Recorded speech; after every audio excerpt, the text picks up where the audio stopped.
Good morning, Miss McCoy's class. Today is Tuesday, April the 21st. I hope you are having a terrific Tuesday. If you look at your distance calendar, it is the letter L today. And this is Lizzie Lizard. Here's your uppercase L, your lowercase L. And if you're making the L sound, you would take your hands underneath your chin and you would say, the L says O, the L says O, the L says O.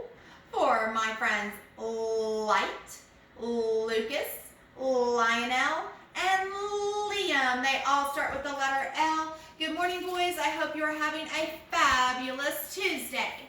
If you look at the math on your distance learning calendar, it talks about measuring somebody in your family with cans. And so that made Miss McCoy think about some of the things that you work on your fourth quarter in pre-K.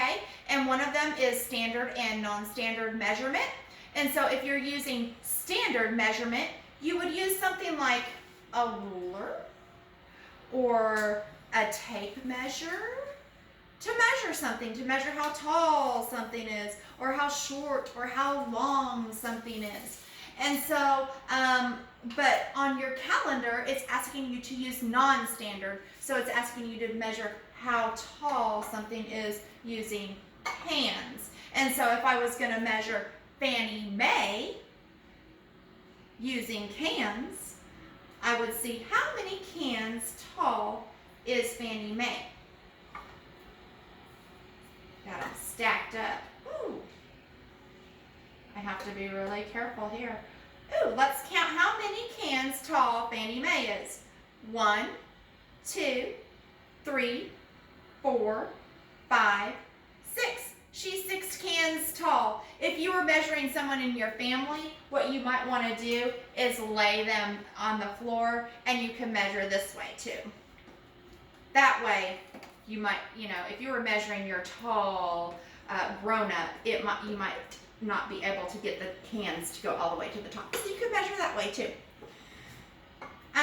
So I was thinking about our magnet stories because I know how much you guys love our magnet stories in our Frog Street curriculum. And it made me think about, when we were talking about the measurement, it made me think about this giant. And what it talks about is measuring different people compared, like what's giant to something else. So if you were looking at a pig, is a pig giant?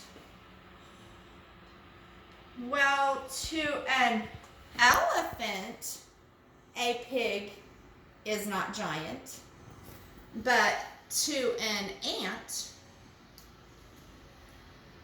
a pig is giant. So let's read this story and see who's giant and compared to another, because it's really all about perspective. So a giant is a matter of perspective. An elephant is giant to a lion. And then a pig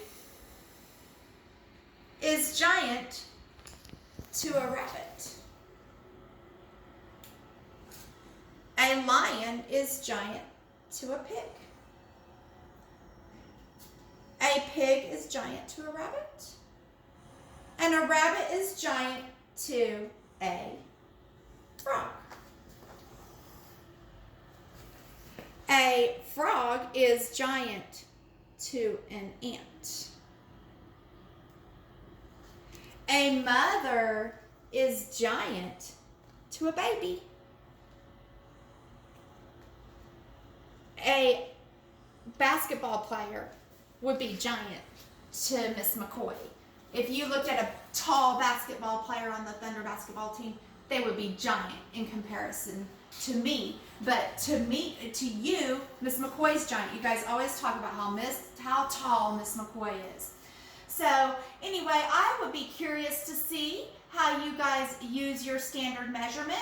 Another thing that you could do if you don't have enough cans to measure, you could just measure something in your house. I have these little paper clips. So I'm going to measure how many paper clips tall this pig is.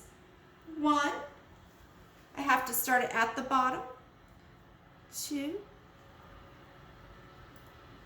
3. That pig is 3 paper clips tall. That, you know, the ringer on that phone, that reminded me, I have been wanting to tell you guys that Miss McCoy is so very grateful that I have somebody that records our learning videos every day. And so I want to give a shout out to Mr. Mitch. I'm going to take my phone, I'm going to turn it around so you guys can see Mr. Hi. Mitch. He takes our videos for us every day, and he is also doing his keeping his distance, his social distancing, and he had a phone call that interrupted our video, but that's okay. We are so appreciative of him doing that for Miss McCoy and us every day so we can learn. Have a great, terrific Tuesday. I will see you tomorrow. Love you. Bye.